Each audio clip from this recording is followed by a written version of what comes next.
জমিদার মানুষ, একজন জমিদার মানুষ, তার মেয়ে প্রাপ্ত বয়স্ক হয়ে গেছে। মেয়ে বাবাকে বলতেছে, বাবা আমি তো কোনোদিন বাইরে যাই নাই, বাইরে রাস্তাঘাট দেখি নাই, তা আপনি যদি একটু অনুমতি দিতেন তাহলে আমি একটু বাইরে গিয়ে একটু দেখাশোনা করতে দেখে আসতাম। রাস্তাঘাট চিনারও ব্যাপার আছে, আছে না? এইবার জমিদার বললেন, মারে তুমি যদি বাহিরে যাও, মানুষ যদি জানতে পারে তুমি জমিদারের মেয়ে, বেপরদা হয়ে ঘুরতেছ ফিরতেছ, ও মা আমার মান সম্মান থাকবে না। সুবহানাল্লাহ বলেন। আর আমরা কি আমাদের স্ত্রীদেরকে হাজার হাজার টাকা দেই, কিন্তু দামি বড় কাপড় ওঠে না। হাজার হাজার টাকা দেই কিন্তু বড় কাপড় এরা চোখে দেখে না, যত শর্ট। কি বলেন, কথা বলেন।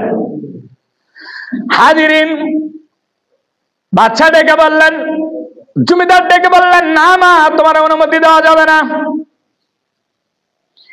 এইবার মেয়ে বললেন, বাবা একটিবার অনুমতি দিন, আমি কারো কাছে প্রকাশ করব না, আমি জমিদারের মেয়ে, আমি কারো কাছে প্রকাশ করব না, কাউকে জানাবো না, আমি জমিদারের মেয়ে। তাফসীরে কিতাবের মধ্যে আসছে, জমিদার যখন শর্ত দিল মেয়ে, এইবার ওই জমিদার তাকে পারমিশন দিলেন, ঠিক আছে যাও যাও।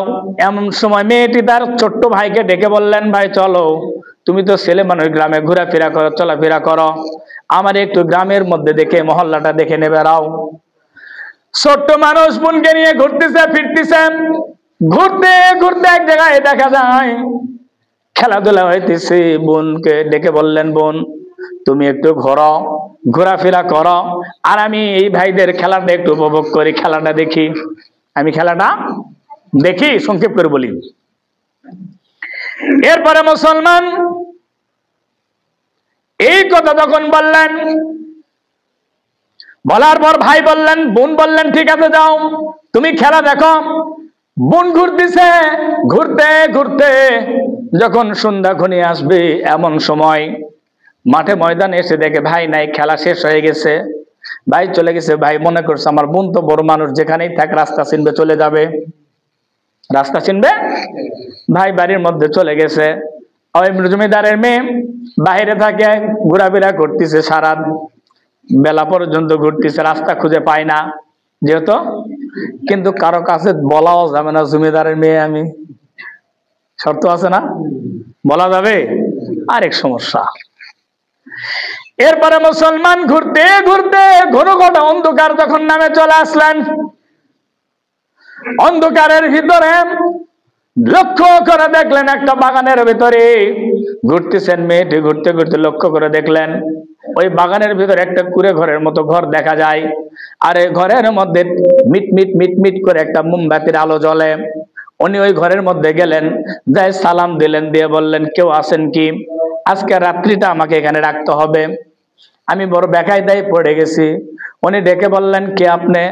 এত যুবক মেয়ে, এত রাত্রিতে আপনি কোথায় থেকে আসলেন? কে আপনি? আপনার নাম কি, পরিচয় কি, কোথায় থেকে আসছেন? ও ভাই যেখান থেকে আসি না কেন, যে অবস্থায় থাকি না কেন, প্রশ্ন করার দরকার নাই, জবাব আমি আপনারে দিতে পারবো না। আজকে মেহেরবানি করে আপনি আমারে থাকার পারমিশন দিবেন কিনা? নওজোয়ান যুবক ছেলে ডেকে বললেন, ঠিক আছে আপনি আসেন। ঘরের মধ্যে গেলেন, মেয়েটি গিয়ে দেখেন ওই ছেলেটি অবশ্যই তাকে কোরআনুল কারীম তেলাওয়াত করতেছে, সুবহানাল্লাহ। আর আমরা যখন সময় পাই ঠেলাঠেলির বাজারে সময় ব্যয় করি। যুবক ছেলে কোরআন পড়ে মুসলমান, ওই মেয়েকে রুমের মধ্যে ঢুকিয়ে দিয়ে রুমের মধ্যে পর্দা করলেন, পর্দা করে দিয়ে পার্শ্বে বসে তাকে কোরআন পড়তেছে। আর মেয়েটিকে বললেন, আপনি এখানে ঘুমায় পড়েন। ঘুমাই, উনি শুয়ে আছে, আর এই যুবক ছেলে, নওজোয়ান যুবক ছেলে কোরআনুল কারীম তেলাওয়াত করতেছে, কিন্তু মিস্টার আজাজিল তার দায়িত্ব পালন করতেছে। শয়তান তার দায়িত্ব, শয়তানের দায়িত্ব কি? এরা দুইজন স্বামী স্ত্রী খুব ভালো আছে, লাগা ঝগড়া, এই দুই ভাইরা তো মিলকা, সব কটা ভাই এত মিলকা, লাগা ঝগড়া। ঠিক কথা বলেন, ঠিক না?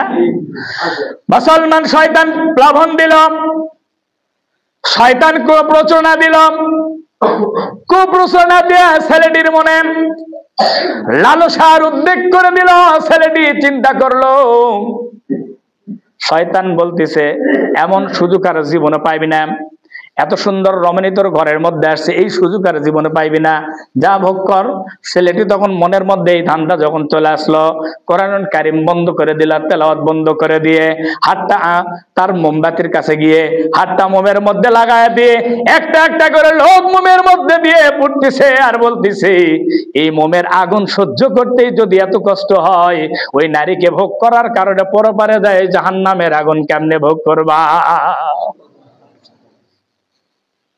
বুঝলেন? আর এই দৃশ্য পর্দার অন্তরাল থেকে ওই কন্যাটি দেখতেছিল, জমিদারের মেয়ে দেখতেছিল। ভোর যখন হয়ে গেল তখন তাকে বাড়ির মধ্যে ডেকে বললেন, ভাই আমি জানতে চাই এখান থেকে রাজ দরবার মানে জমিদারের বাড়ি কোন দিকে? উনি বললেন, সামনে একটু যাবেন, যায় ডানে অথবা বামে একটা মোড় ঘুরবেন, ঘুরে দেখবেন যে বাড়ি, ওই বাড়িটাই জমিদারের বাড়ি।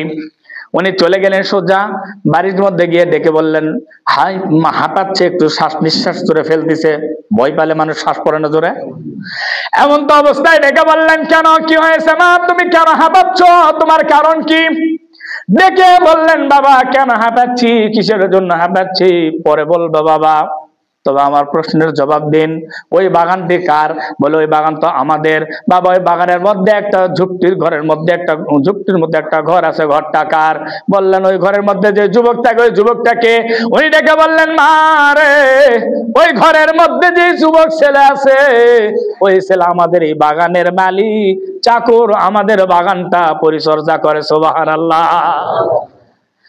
ডেকে বললেন, বাবা আপনার কাছে আমি জানতে চাই। বলে কি জানতে চাও?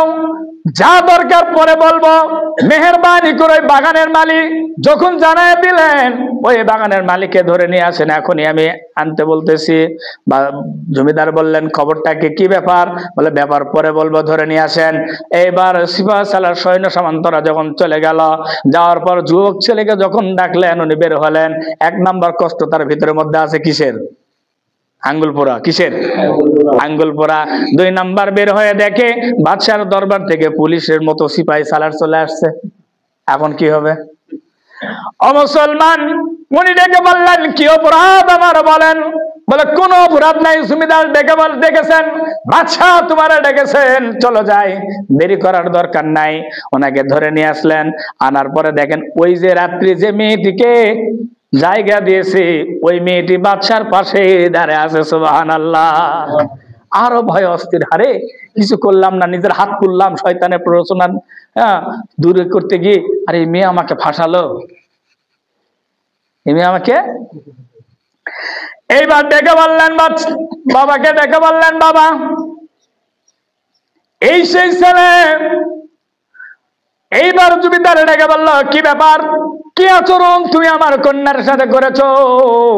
তুমি থরথর করে কাঁপতেছে কেন, কারণটা কি?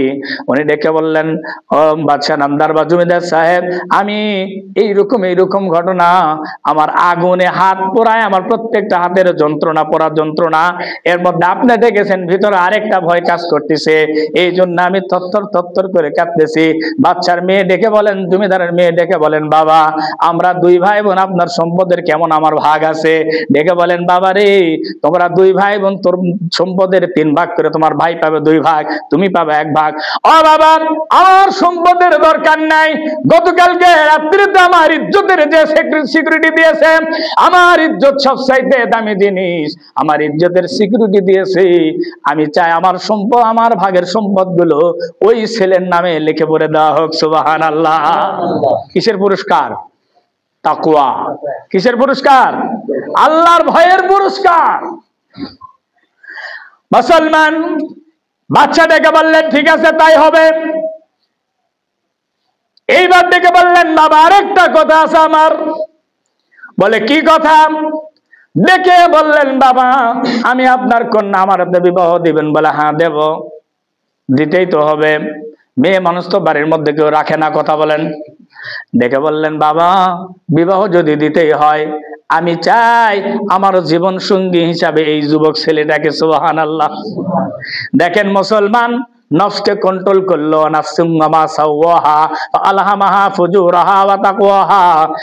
কন্ট্রোল করলো, কন্ট্রোল করার কারণে কুপ্ররোচনা মানলো না, সেটাকে আশ্রয় প্রশ্রয় দিল না, যার কারণে কয়েক ঘন্টার জন্য, কয়েক মিনিটের জন্য শান্তি নিল না।